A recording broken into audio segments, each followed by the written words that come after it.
नमस्कार, स्वागत है आप सभी का जी न्यूज पर। आपके साथ मैं हूं पूर्णिमा मिश्रा। सुबह के 9 बजने वाले हैं। 9 बजे वक्त है देश और दुनिया की 100 बड़ी खबरों पर नजर डालने का। शुरुआत करते हैं न्यूज 100। ब्रिटेन के मैनचेस्टर एरिना में आतंकी हमला हुआ है। पुलिस के मुताबिक धमाके में 19 लोगों की मौत हो चुकी है, 50 से ज्यादा लोग घायल हुए हैं। मैनचेस्टर एरिना में अमेरिकी सिंगर एरियाना ग्रांडे के कॉन्सर्ट के बाद धमाका हुआ। चश्मदीदों के मुताबिक धमाके की तेज आवाज सुनाई दी। धमाके के बाद इलाके को खाली करा लिया गया। मैनचेस्टर विक्टोरिया स्टेशन बंद है। पुलिस ने लोगों को इलाके की तरफ न आने के लिए कहा है। एरियाना के कॉन्सर्ट में करीब 20,000 लोग शामिल थे। धमाके के बाद कॉन्सर्ट हॉल में अफरा तफरी का माहौल नजर आया। पुलिस ने बताया आत्मघाती हमले का शक लोकल और नेशनल इन्वेस्टिगेशन एजेंसियां जांच कर रही हैं।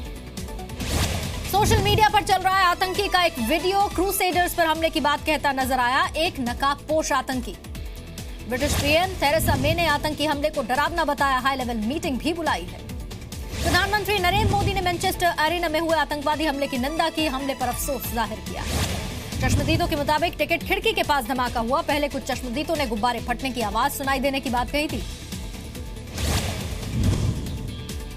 ग्रेटर मैनचेस्टर पुलिस ने लोगों से इलाके से दूर रहने की अपील की है। पुलिस को मैनचेस्टर एरिना से एक्सप्लोजिव डिवाइस भी मिले हैं। धमाके के बाद एरिना को खाली करा लिया गया। ब्रिटेन में साल 2005 के बाद ये सबसे बड़ा आतंकी हमला है। प्रधानमंत्री थेरेसा मे ने चुनाव प्रचार रोक दिया है। अलर्ट भी जारी कर दिया गया। राजीव गांधी की हत्या पर लिट्टे के पूर्व कमांडर का बड़ा खुलासा। कुमारन पद्मनाथन के मुताबिक इंदिरा गांधी ने ही लिट्टे को पाला पोसा था। कुमारन पद्मनाथन के मुताबिक इंदिरा गांधी ने ही रॉ से लिट्टे को सपोर्ट करने के लिए कहा था। भारत सरकार लिट्टे को अपने नियंत्रण में रखना चाहती थी। जी मीडिया से खास बातचीत में कुमारन पद्मनाथन ने बताया कि प्रभाकरन को भारत और श्रीलंका के साथ शांति समझौते पर हस्ताक्षर करना पसंद नहीं आया था। 2009 में लिट्टे का खात्मा होने के बाद मलेशिया से पकड़ा गया था। कुमारन पद्मनाथन कुमारन को लिट्टे प्रमुख प्रभाकरन का दायां हाथ माना जाता था। सेना के मेजर नितिन लितुल गोगोई को आर्मी चीफ बिपिन रावत ने सम्मानित किया। काउंटर इमरजेंसी ऑपरेशंस के लिए प्रशंसा पत्र दिया गया। कश्मीर में जीप के आगे पत्थरबाज को बांधने के बाद चर्चा में आए थे नितिन। 9 अप्रैल को चुनाव ड्यूटी के दौरान पत्थरबाजों से बचने के लिए एक पत्थरबाज को जीप पर बांधा गया था। जम्मू कश्मीर के पुलवामा में क्रिकेट टूर्नामेंट के दौरान पीओके का एंथम प्ले हुआ। पुलिस ने केस दर्ज किया। आयोजकों को पूछताछ के लिए बुलाया। पुलवामा स्पोर्ट्स स्टेडियम में यह मैच हुआ था। शाइनिंग स्टार पंपोर और पुलवामा टाइगर्स के बीच खेला गया था मुकाबला। भारत विरोधी नारेबाजी भी हुई थी। पीओके का एंथम बजाए जाने पर कांग्रेस ने बीजेपी को घेरा। कश्मीर मुद्दे पर विपक्षी दलों के साथ बैठक करने के संकेत भी दिए हैं। कोयला घोटाले में दोषी करार दिए गए कोयला मंत्रालय के 3 पूर्व अफसरों को जमानत मिली। 1-1 लाख रुपए के पर्सनल बॉन्ड पर यह जमानत दी गई। कोर्ट ने 4 लोगों को कल ही सजा सुनाई थी। पूर्व ज्वाइंट सेक्रेटरी KS क्रोफा, पूर्व निदेशक KC समारिया को 2 साल की सजा, 1 लाख का जुर्माना भी लगाया गया था। गलत तरीके से ब्लॉक हासिल करने वाली कंपनी कमल स्पॉन्ज पर लगा 1 करोड़ का जुर्माना। कल MD पवन अहलुवालिया को 3 साल की सजा सुनाई गई। 3 तलाक के मामले में बैकफुट पर आया Muslim personal law board. Supreme Court में नया हलफनामा दिया। नए हलफनामे में मुस्लिम पर्सनल लॉ बोर्ड की दलील निकाहनामे में नहीं होगा 3 तलाक का जिक्र। इमामों को भी एडवाइजरी जारी करने की बात कही। मुस्लिम पर्सनल लॉ बोर्ड ने निकाहनामे में शर्त डालने का सुझाव दिया। एक बार में पति की तरफ से तलाक न देने की शर्त रखने का सुझाव है।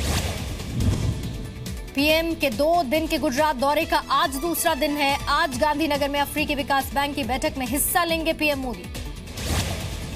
कल गुजरात के कांडला में पीएम ने 900 करोड़ की योजना की शुरुआत की थी। पीएम ने कांडला में रोड शो भी किया था।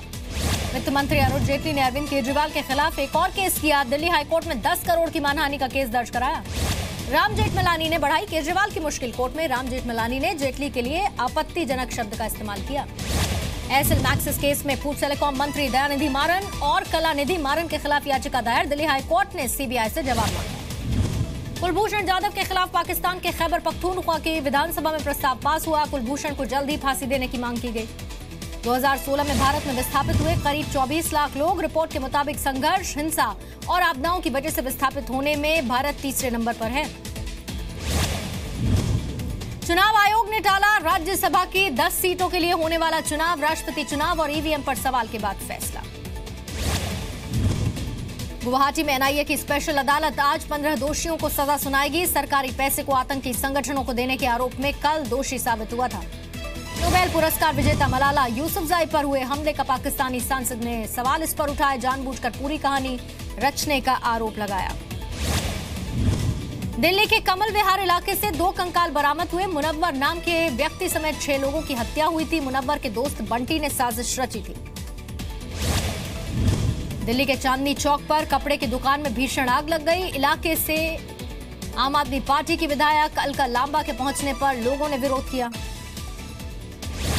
टैंकर घोटाले में केजरीवाल के साड़ू के घर सीबीआई ने मारा छापा। कुछ दस्तावेज कब्जे में लिए। केजरीवाल के साड़ू की मौत हो चुकी है।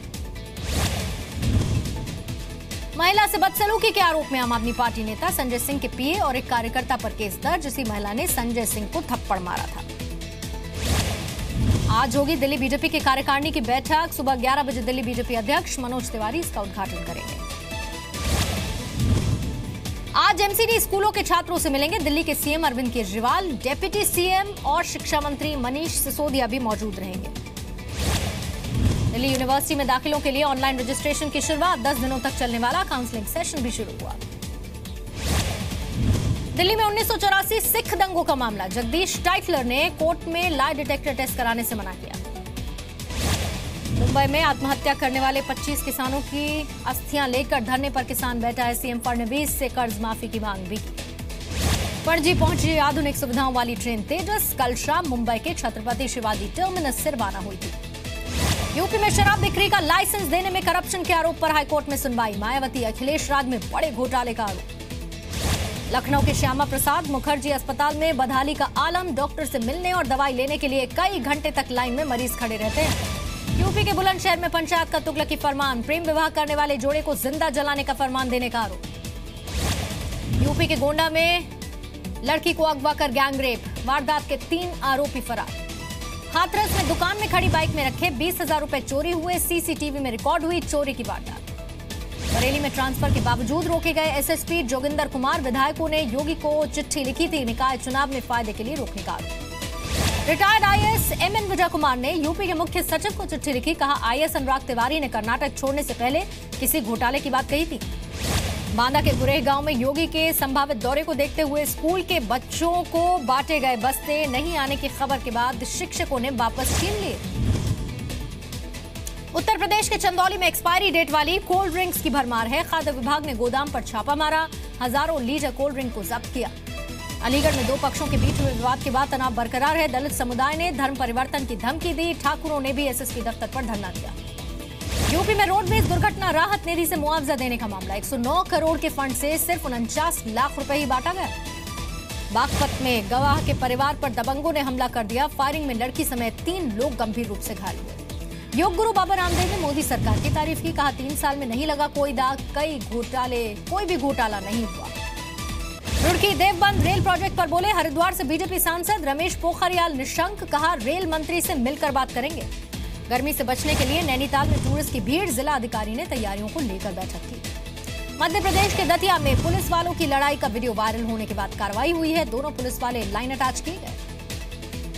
सिंगरौली में सामूहिक विवाह कार्यक्रम में शामिल हुए मध्य प्रदेश के सीएम शिवराज सिंह चौहान। 2400 लड़कियों ने शादी। सुकमा में नक्सली हमले में शहीद हुए नारायण प्रसाद के घर शिवराज सिंह चौहान पहुंचे। शहीद की पत्नी को 25 लाख का चेक सौंपा। छत्तीसगढ़ के सरगुजा में हाथियों का आतंक। जंगल में तेंदुपत्ता तोड़ने गई 2 महिलाओं को कुचल दिया। दोनों ही महिलाओं की मौत हुई। पंजाब के मानसा में शुरू हुई सांझी रसोई। गरीबों को सिर्फ 10 रुपए में भरपेट भोजन मिलेगा। अमृतसर में एक दुकान में आग लग गई। लाखों का सामान जल गया। शॉर्ट सर्किट से आग लगने की आशंका है। हरियाणा में जल्द ही पुलिस शिकायत प्राधिकरण बनेगा। पुलिस वालों के खिलाफ शिकायत करने के लिए एक अथॉरिटी भी तैयार होगी। रांची में बाल मजदूरी पर आयोजित सेमिनार में शामिल हुए नोबेल पुरस्कार विजेता कैलाश सत्यार्थी। राज्य सरकार के मंत्री और अधिकारी भी शामिल हुए कार्यक्रम में। बिहार के सारण में सरकारी डॉक्टर और प्राइवेट अल्ट्रासाउंड वालों के बीच मिली भगत। कमीशन लेकर अल्ट्रासाउंड कराने के लिए भेजने का आरोप है। अहमदाबाद में तेज आंधी के बाद हुई बारिश। तापमान में गिरावट। लोगों को गर्मी से राहत मिली। बिहार के सासाराम में ट्रक ने बाइक सवार को कुचल दिया। मौत के बाद गुस्साए लोगों ने ट्रक में आग लगा दी। मध्य प्रदेश के छिंदवाड़ा में मोबाइल की बैटरी फटने से 2 बच्चे घायल हुए। खराब बैटरी से खेल रहे थे बच्चे। अस्पताल में भर्ती। राजस्थान के बाड़मेर में चलती कार में आग लग गई। ड्राइवर ने कार से कूदकर जान बचा ली। दमकल की टीम ने आग को बुझा दिया। लुधियाना में बदमाशों के 2 ग्रुप के 12 सदस्य गिरफ्तार हुए। बदमाशों के कब्जे से 2 पिस्टल, 8 कारतूस समेत कई हथियार भी मिले हैं। इंदौर में कैफे में काम करने वाली युवती की कमरे में घुसकर हत्या कर दी गई। शव पर कैरोसिन डालकर जलाने के बाद हत्यारा फरार हुआ। पंजाब के हुसैनीवाला म्यूजियम पहुंचे भगत सिंह की पिस्टल। पंजाब हरियाणा हाईकोर्ट के आदेश के बाद हुसैनीवाला पहुंचे। हरियाणा में 10वीं क्लास का परिणाम घोषित हुआ। सिरसा के युद्धवीर ने 500 में से 499 अंक हासिल कर टॉप किया। कुल 50.49% परिणाम रहा। पंजाब बोर्ड की 10वीं क्लास के नतीजे घोषित हुए। लुधियाना के अमनदीप वर्मा ने 99.08% अंकों के साथ टॉप किया। इस बार सिर्फ 57% बच्चे पास हुए।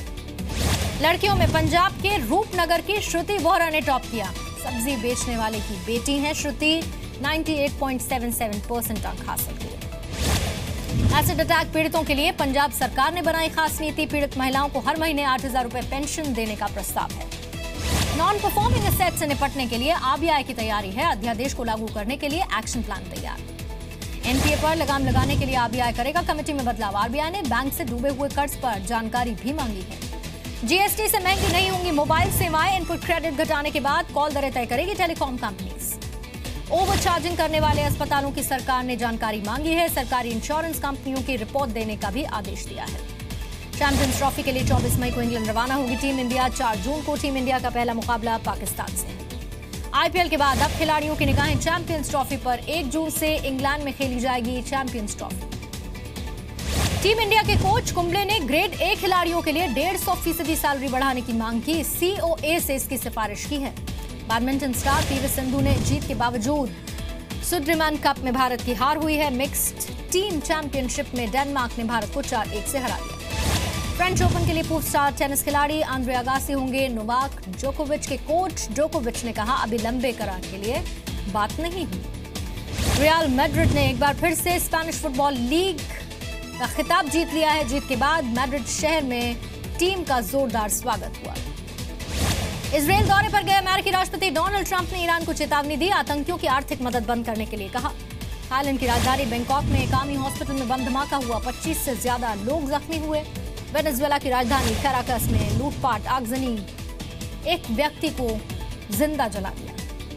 चीन के हेबोई प्रांत में तूफान के बाद भारी बारिश, बाढ़ जैसे हालात, गाड़ियां फंसी हैं, सड़क यातायात बुरी तरह से प्रभावित है। बॉलीवुड में एक और देओल की एंट्री होने वाली है। सनी देओल के बेटे ने अपनी पहली फिल्म की शूटिंग शुरू कर दी है। सिल्वर स्क्रीन पर माफिया क्वीन के रोल में नजर आएंगी दीपिका पादुकोण। विशाल भारद्वाज के साथ पहली बार काम करने को बड़ा चैलेंज बताया। कैन फिल्म फेस्टिवल में रेड कार्पेट पर सोनम कपूर का बेहतरीन अंदाज दिखा। ब्लश कलर के एली साहब के गाउन में सोनम दिखी। मुंबई में फिल्म हाफ गर्लफ्रेंड की सक्सेस पार्टी। श्रद्धा, अर्जुन, मोहित और एकता समेत कई बड़े सितारे शामिल हुए। रांची पहुंची अभिनेत्री Konkona Sen Sharma. A death in the जंग के साथ निर्देशन की शुरुआत। 2 जून को फिल्म रिलीज होगी।